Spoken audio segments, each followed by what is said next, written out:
Buzz. Pete is the president of General Aviation Manufacturers Association, GAMA. GAMA represents the companies that make airplanes, engines, avionics, everything it takes to keep us flying. Please, Pete. Well, one of the things that I want to focus on is just the impact of the rhetoric against business aviation operators, and what the fallout that has on the rest of the industry.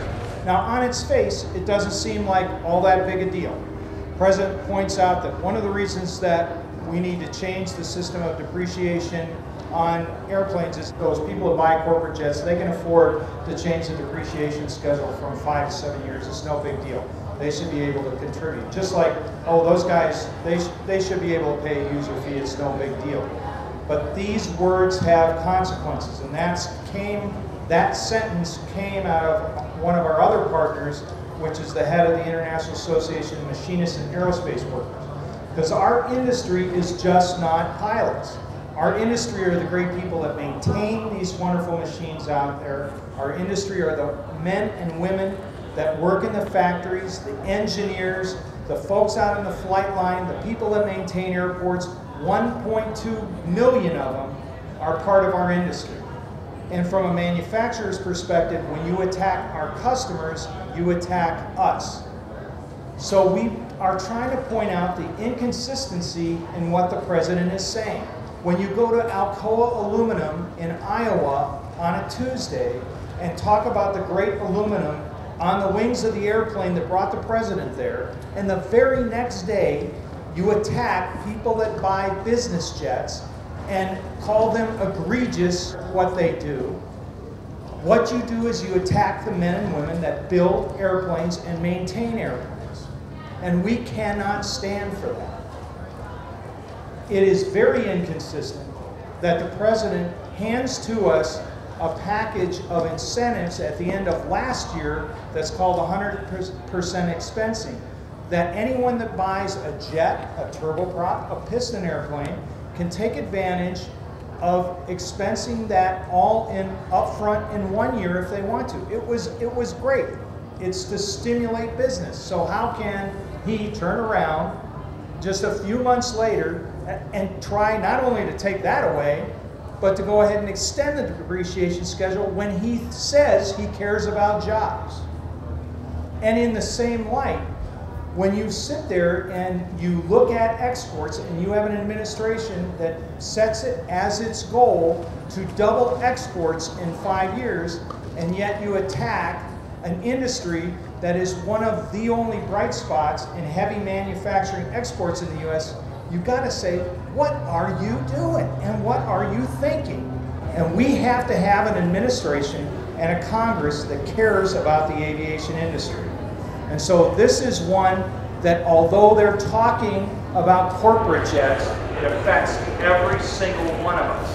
That class warfare type of mentality goes and extends far beyond just this discussion in Washington. How many states, how many local municipalities have you seen that said, tax more out of those folks that are operating at their airport? Those are rich people, they own airplanes out there. We can tax them more. Well, I'll tell you, when I drive around here at night giving people rides, finding out where they're from, I'm not running into rich people. I'm running into people that just love flying and are here because this is the place to share that experience and that passion with everyone else. These are average Americans wanting to pursue their freedoms, and we are all under attack. The DFC-90 all-digital, attitude-based autopilot delivers significant performance and safety improvements over previous generation systems. Its innovative flight envelope protection guards against autopilot-induced stalls, and the straight and level mode provides one-button recovery from unusual attitudes for an added measure of safety. Immensely popular within the cirrus community, the DFC-90 is now being made available for a growing list of aircraft including Piper Matrix and Mirage, Cessna 182s, and Beech Bonanzas and Barons. Fly with confidence. Fly with DFC-90. In terms of some of the issues that we're dealing with, one of them is the ability for the administration and regulatory agencies to mix direct their initiatives when they're dealing in topics that we actually want to address as well. one of them that's near the dear to all of us up here is safety. And when I go around and I travel, I usually ask, what's the mission profile in the helicopter world that most people think has the most serious problem in terms of safety? And normally everybody spits back emergency medical services. That's absolutely not true. It is not. And the interesting part is that I've spent an inordinate amount of my time dealing with notice of proposed rulemaking, NTSB hearings, and congressional hearings based on EMS. Why does that concern us? Because we're not targeting the real issue and the real problem. And we're having to deal with regulations and legislation that's addressing something that is not existing and ignoring where the issue is. The real issue is in our industry segment, the majority of our accidents, unfortunately, are in Part 91, personal flying, and the training environment.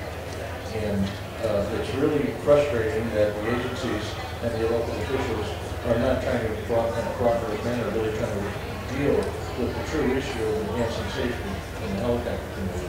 And I think that's something that we work very closely with them on. It's been a long, arduous process, and I think we're turning the corner on that. But it clearly exhibits the effect of mass publicity on an issue that ends up having unintended consequences of creating additional regulatory and legislative requirements in an area that really isn't the target. And that goes across the board, not just safety, in all of the issues. Welcome to the Aero-News Network, the aviation world's most comprehensive news and information resource. Real-time 24/7 online audio and video programming, where aviation has been getting updated for over a decade. Distributing over 11,000 stories, features, audio, and video programs every year. Only ANN covers aviation and aerospace with this much depth, insight, and expertise. Check us out on the web at aero-news.net. So one of the big issues I'm very concerned about is FAA AIP reauthorization and the failure of the 21st continuing resolution recently, and you all know about that. But it's very, very important. You know, we haven't had a reauthorization in over 3 years now. We've had 20 continuing reauthorizations, and then the 21st one failed. Now when the CR failed, by the way, most FBOs, I understand, have not yet stopped collecting the fuel tax. But the fuel tax is not going into the trust fund. Nor is the excise tax when you buy an airline ticket. Nor is the waybill fee when you send a FedEx package or a UPS package. In fact, it's costing our trust fund, the airport trust fund, $200 million every week. We're not getting those taxes, and what that means is, as you know, because there's been no CR, we've eliminated, or laid off, I should say, 4,000 FAA employees. But that doesn't stop with those FAA employees. The construction projects that they're supervising across the country are also stopped. The grants that they were administering for new construction projects have stopped. What we're going to see if we don't get Congress to act pretty darn quick is unfinished runways, half-finished taxiways, terminal repairs that haven't been finished across this entire nation. And that's money that we, the aviation users, put into the trust fund for those very purposes. It's called the Airport and Airway Trust Fund, and it's been running, been funding our airports and our aviation systems for over 30 years. So we need to do that.